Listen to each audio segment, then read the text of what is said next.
अस्सलामुअलैकुम भाई। मेरा बेटा वड्डा है, पोलियो का मरीज़ है।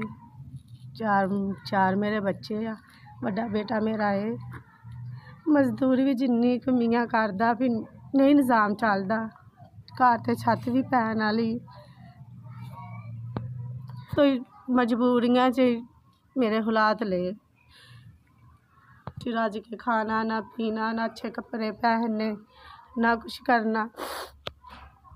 प्यो भी गरीब, सगों गरीब घर उन्हें शादी करती।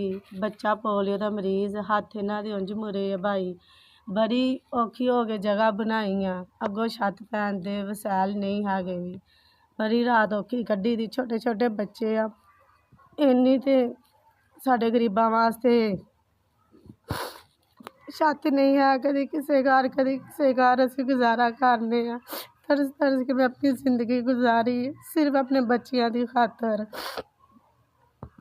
माँ प्यो ने कहा चलो नहीं बेटा असीं तुहाडी अगे कर देनी। मैं कहा नहीं, मैं अपने बच्चे वेखने, मैं होर नहीं वेखने। मैं अपने बच्चियां की खातर मैं अपना घर नहीं छड्डिया भी। मैं सिर्फ अपने घर गुजारा किया वा। भुख तकलीफ च भी गुजारा किया। किसी टाइम खाने नूं लभदी, किसी टाइम नहीं भी लभदी। सिर्फ मैं अपने बच्चे वेखे। बोला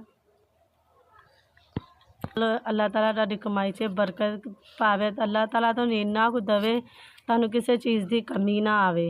शुक्रिया भाई, इन्हां बच्चियां दी तुसां रोज़ी बनाई। मेरे बेटे दी दवाई दा मसला तुसां वसीला बनाया। तुहाडी कमाई च इजाफा फरमावे। तुहानूं अल्लाह ताला तुहाडी कमाई च इजाफा फरमाए। तुसां सानूं 4000 रुपया भेजिया। तुहाडी कमाई च बरकत पावे।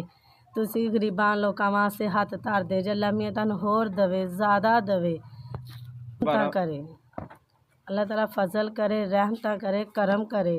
तुसी गरीबां वास्ते इन्ना तावन करदे जे। तुहाडी रिज़क च इजाफा फरमावे, बहुत ज़्यादा फरमावे। बीमारियां तो शिफा देवे, तुहानूं टेंशनां तो साफ देवे।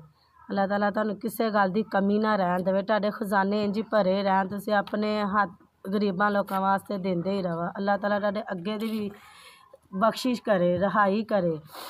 तुसी फरिश्ते जे दुनिया वास्ते जो लोग गरीबां लोकां नूं भेजदे जे। अल्लाह ताला तुहाडे ते रहमतां करे।